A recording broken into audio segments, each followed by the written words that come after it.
Question number 6 है, प्रश्नावली है 13.1।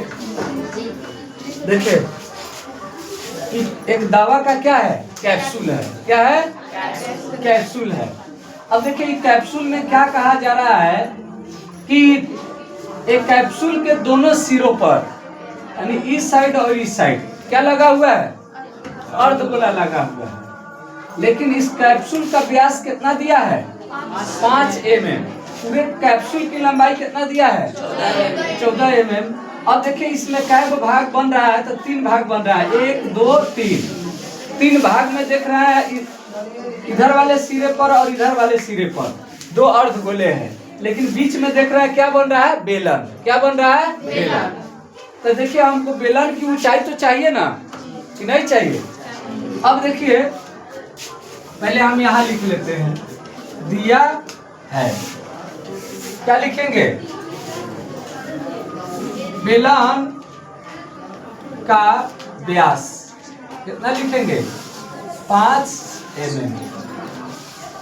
अब बेलन का व्यास उतना तो अर्धगोले का भी व्यास उतना ही होगा, और त्रिज्या क्या आ जाएगा इसका, 5/2 हो जाएगा। अब लिख लेंगे बेलन, बेलन की त्रिज्या बराबर अर्धगोले की त्रिज्या, दोनों का त्रिज्या क्या है, बराबर है। अब देखिए हमको बेलन की ऊंचाई चाहिए, क्या चाहिए, बेलन की ऊंचाई। अब देख लीजिए पूरे कैप्सूल की लंबाई कितना है, 14 mm। और इधर जो है, अब देख लीजिए इधर 2.5 इधर इस त्रिज्या हो जाएगा, और 2.5 इधर होगा ना। तो दोनों ओर ही मिलाएंगे, 2.5 इधर से और 2.5 इधर से, पूरे में से क्या कर देंगे, कम कर देंगे, तो कितना हो जाएगा, 5। तो 14 में से 5 कम हो जाएगा तो कितना हो जाएगा, 9 हो जाएगा। कौन सी का ऊंचाई, बेलन की 9 mm क्या हो जाएगा, बेलन की ऊंचाई। तो बेलन की ऊंचाई यानी h बराबर क्या हो जाएगा, 9 mm।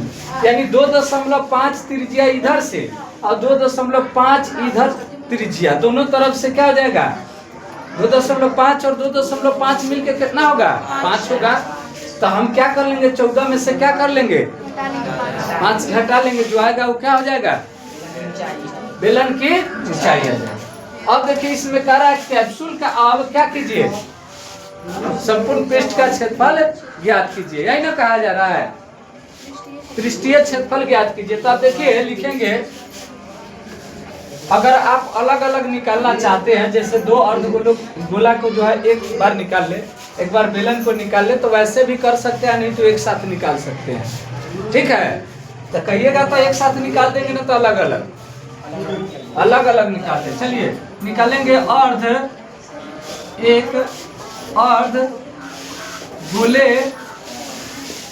गोले का क्षेत्रफल क्या लिखेंगे, 2πr² होता है, 2 गुने 22/7, 5/2 और गुने 5/2, 1 2 से 1 2 खत्म हो गया। 11 दूना 11 5 55 55 55, 11 गुने 5 गुने 5 बट्टा में 7, 11 5 55 55 गुने 5 25 50 25 और 2 27, 275 बट्टे क्या हो जाएगा, 7। इतना क्या हो गया, mm²। तो ये गो का हो गया, कै गो का, तो कै गो अर्धगोला बन रहा है, 2। तो लिखेंगे 2 अर्धगोले का 2 गुने 1 अर्धगोले का 2 गुने 275/7 गुना कीजिए, 5 गुने 10, 7 गुने 14, 15 2 गुने 4 5 बट्टा में 7 mm² हो जाएगा। अब क्या निकालेंगे, अब लिखेंगे बेलन का वक्र पृष्ठ का क्या होगा 2 पाई r h, यही ना होता है। 2 का 2 22/7 गुने r कितना है 5/2 गुने h कितना आया है 9, यही ना आया है। अब देखिए कटा लीजिए 2 से 2 खत्म हो जाएगा। 22 बचे 110 हो जाएगा ना। 110 गुने 9 बटा में 7, 11 9 99 इतना हो जाएगा ना, बटा में 7 mm। चलिए अब निकल गया। अब लिखेंगे क्या कह रहा है, कैप्सूल का पृष्ठीय क्षेत्रफल ना, क्या है कैप्सूल का पृष्ठीय क्षेत्रफल। क्या लिखेंगे, बेलन का क्षेत्रफल, बेलन का वक्र पृष्ठ का क्षेत्रफल जोड़ 2 अर्ध गोले का क्षेत्रफल हो जाएगा।